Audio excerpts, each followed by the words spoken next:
बख्श देता है ईश्वर उनको जिनकी किस्मत खराब होती है, हरगिज़ वे नहीं बख्शे जाते जिनकी नीयत खराब होती है। नमस्कार, स्वागत है वैल्यू मंत्रा पर और आज की कहानी है साफ नीयत। एक बार एक पुजारी जी की प्रसिद्धि बहुत दूर दूर तक फैली थी, तो उनकी पोस्टिंग जो थी वो बगल वाले गांव में हो गई क्योंकि वहाँ के पुजारी जी की डेथ हो गई। तो जब वो वहाँ के लिए निकले तो वो एक बस में चढ़े। जैसे ही बस में चढ़े, कंडक्टर को उन्होंने किराया दिया और अपनी सीट पर आकर के बैठ गए।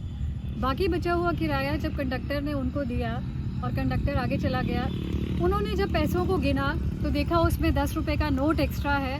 पहले तो उन्होंने सोचा कि मैं वापस कर दूं, फिर उन्होंने सोचा कि क्यों वापस करूं, ये बस कंपनी वाले भी तो कितना कमाते हैं और ये जो 10 रुपये एक्स्ट्रा आए हैं मैं इनका सदुपयोग ही करूँगा भलाई में। खैर, इन्हीं बेचारों की गहमा गहमी में उनका गंतव्य जो था, उनका जो स्टॉप था वो पहुंच गया। वो जैसे ही नीचे उतरने लगे, पता नहीं उनके दिमाग में क्या आया, कुछ अचानक से उनके दिमाग में ठिनका और उन्होंने वो 10 रुपये निकाल करके उस कंडक्टर को थमाए और ये कहा कि भैया तुमने ये मुझे 10 रुपये ज़्यादा दे दिए थे। कंडक्टर ने क्या कि आप वही पुजारी हैं जो हमारे गाँव में नए आए हैं और जिनकी प्रसिद्धि दूर दूर तक है। उन्होंने कहा हाँ, लेकिन तुमने कैसे पहचाना? तो उस कंडक्टर ने कहा मैंने आपका नाम बहुत सुना था और मैं आपके प्रवचन को सुनना चाहता था।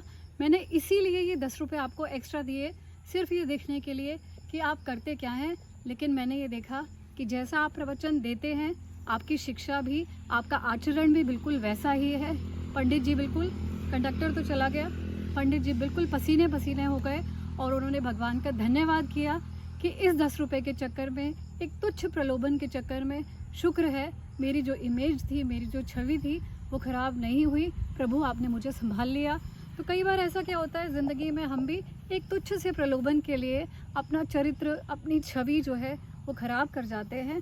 तो हमें कभी भी किसी का भी कुछ एक्स्ट्रा लेकर के अपनी नीयत जो है उसे ख़राब नहीं करना चाहिए, ताकि हमारी जो छवि है वो बिल्कुल साफ़ बनी रहे। अपनी नीयत साफ़ रखिए, तभी भगवान जी भी आपका साथ ज़रूर देंगे। Thank you and stay connected. Bye bye.